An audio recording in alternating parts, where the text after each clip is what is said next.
আসসালামু আলাইকুম সবাইকে। আশা করছি সবাই ভালো আছেন, সুস্থ আছেন। এখন তো কাঁঠালের সিজন। কাঁঠালের বীজ দিয়ে আমরা বিভিন্নভাবে অনেক মজার, মজার রেসিপি করছি।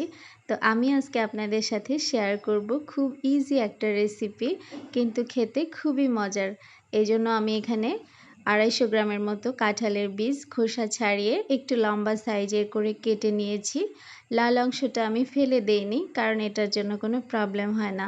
আমি ৩-৪ বার ভালো করে ক্লিন করে নিয়েছি এবং পাট শাকটাকে আমি মাঝখান থেকে একটু কুচো কুচো করে কেটে নিয়েছি, ধুয়ে নিচ্ছি ভালো করে।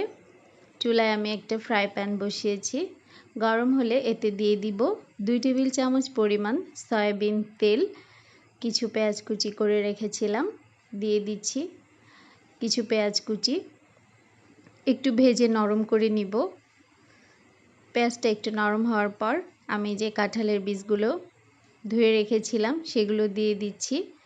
আমি কাঁঠালের বীজটাকে একটু সফট করে ভেজে নিব এবং এটা একটু ক্রিস্পি টাইপেরও হবে। দিয়ে দিচ্ছি স্বাদমতো লবণ এবং দিয়ে দিচ্ছি সামান্য হলুদের গুঁড়া, দিয়ে দিব সামান্য ধনিয়ার গুঁড়া, দিয়ে একটু ভালো করে লো মিডিয়াম হিটে ভেজে নিচ্ছি। এভাবে আমি এটাকে ভালো করে একটু ভেজে নিচ্ছি। দেখুন আমার ভাজা হয়ে যাওয়ার পর এটা একটু পাতলা হয়ে এসেছে এবং আপনারা চেক করে নেবেন সেদ্ধ হয়েছে কিনা ভেতরে। তো আমার ভাজা হয়ে গেলে আমি এগুলো সব তুলে নিচ্ছি প্লেটে। তো সবগুলো তুলে নিয়েছি এবং এই ফ্রাই প্যানে আমি আবার 2 টেবিল চামচ পরিমাণ সয়াবিন তেল দিয়ে দিচ্ছি।